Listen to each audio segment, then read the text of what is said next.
everyone doing today? It's your boy JG Domination, and today we are here to talk about the infamous 28-3 that happened, like, I don't know, like 3 years ago yesterday or 4 years ago yesterday. Anyway, yeah, it's like a big talking point, I guess, because they re-aired that game on like Fox or NFL Network, one of the two. I didn't watch the replay of it, you know, just I don't even know what was I doing at 3 o'clock yesterday. I was probably playing 2K 19 because like I don't play 2K20 that much. But anyway, the reason we're talking about the 28-3, no, it's not to troll Falcons fans. As a matter of fact, I'm gonna be giving an opinion that I have on the whole thing. So, you know, yeah, I'm one of those people who still uses Facebook, believe it or not. A lot of people do. And I'm in this group on Facebook called the NFL Longest Yard, or the NFL's Longest Yard, and I'm a moderator in that group. So I'm basically like one of the vice presidents of the group. Oh my gosh, words are hard today. It's Monday, guys. But I am basically one of the vice presidents of the group, if you want to look at it like that. I'm tight with a lot of the mods and admins of the group. I've built a good relationship with some of the people in it, and I'm glad, man, because I've met some really good people, you know, through the group, and I'm thankful for that. You know, I think it's always cool to have, like, you know, dope interactions on social media, and I've definitely done that through the group. And by the way, if you happen to watch this video and you have a Facebook account and you want to join the group, you can just answer the questions and just follow the rules, man. Don't be a dick. Don't ruin it for everyone. Just be cool. You know, that's definitely one thing. So, one of the posts in the group was talking about basically an unpopular opinion. Name an unpopular opinion that you have, and I'm not really one for unpopular opinions, I guess, because in my mind, I don't consider it an unpopular opinion. I consider it my opinion. So, as cocky as that may sound, I don't, you know, in my mind, I just don't think I have a whole lot of unpopular opinions. It's just my opinion. You know, I guess if you disagree, then it's unpopular, but to me, it's not necessarily about you agreeing or disagreeing. I mean, I can hold my own in a debate. I don't like to call people wrong either. I think that's unfair, especially in an opinionated argument. Like, if I think somebody sucks and you think they're good, I mean, you can't necessarily tell the other person that they're wrong because it's opinion-based. Opinions are like assholes, man. Everyone's got one. You know what I'm saying? So, the unpopular opinion that I had was that Kyle Shanahan doesn't deserve nearly as much blame as he gets for the 28-3 lead being blown. Now, does he deserve a large portion of the blame? Sure. Does he deserve, you know, about like 50% of the blame? Absolutely. Because, listen, to blow a 28-3 lead, a few things have to happen. Number one, you not controlling time of possession, which Kyle Shanahan has proven again in this past Super Bowl that he has a little issue with that. As great of a play caller as he is, as creative as he is, as innovative as he seems to be, he just has that issue going for him, that he's not the greatest with time of possession, clock management. It's kind of a problem that Andy Reid's had too, but, you know, Andy Reid's got a ring. You know, he finally won his ring after like 2 decades of grinding for it, 2 decades plus. But Kyle Shanahan definitely deserves some blame. You know, hear me out. I just don't think he deserves all of it, and that's why this video is being made. In my opinion, the defense deserves just as much blame. Dan Quinn deserves just as much blame for the 28-3 lead being blown than Kyle Shanahan. And it's so interesting how the media paints it as well, because when you talk about Dan Quinn and when you talk about Kyle Shanahan, it's two different things. When you talk about Kyle Shanahan, it's this offensive genius, but, you know, responsible for the 28-3 lead being blown. It's like, yeah, Kyle Shanahan's great, but he was responsible for the biggest blown lead in history. But when you talk about Dan Quinn, it's like, oh, well, he's a, you know, good NFL coach. He has a Super Bowl appearance. Nobody talks about the 28-3 lead.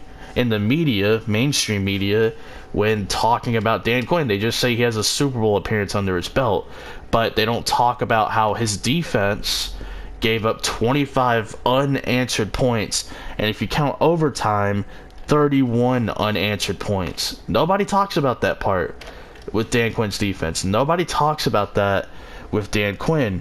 Nobody talks about that overall with the defense, despite the great first 3 quarters that they had. Everybody just points the finger at Kyle Shanahan. Everybody points the finger at the offense, and I get it, man. The offense is kind of the reason they got there, and the reason I'm so in tune with the Falcons and their offense and stuff is, number one, I live here, and number two, they kind of beat my team's ass to get there.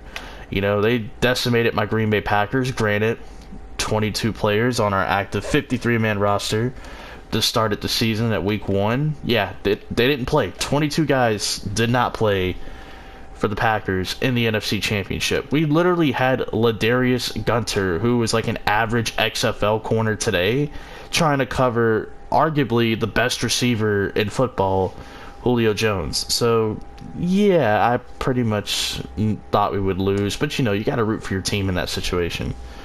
So, when it comes to the Falcons and who's responsible for what and who deserves most of the blame, I don't really think it's about who deserves most of the blame. It's just common sense. There are 2 ways or 2 things that need to happen to blow a lead. You not scoring any points and or controlling time of possession, and the defense losing the time of possession battle and allowing points for the other team to slowly crawl back into the game.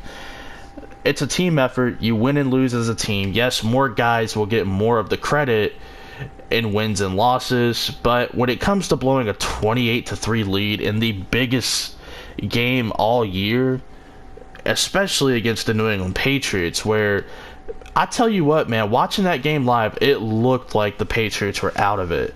But we had this sneaky suspicion. I'm sure everybody had the sneaky suspicion, even me, that Belichick's got something up his sleeve. You can't really feel like you're out of it when you're going up against Bill Belichick as the coach and Tom Brady as the quarterback. You just feel like you still got a shot regardless. But to me, I don't think Kyle Shanahan deserves as much blame as he gets. I think it should go all the way around.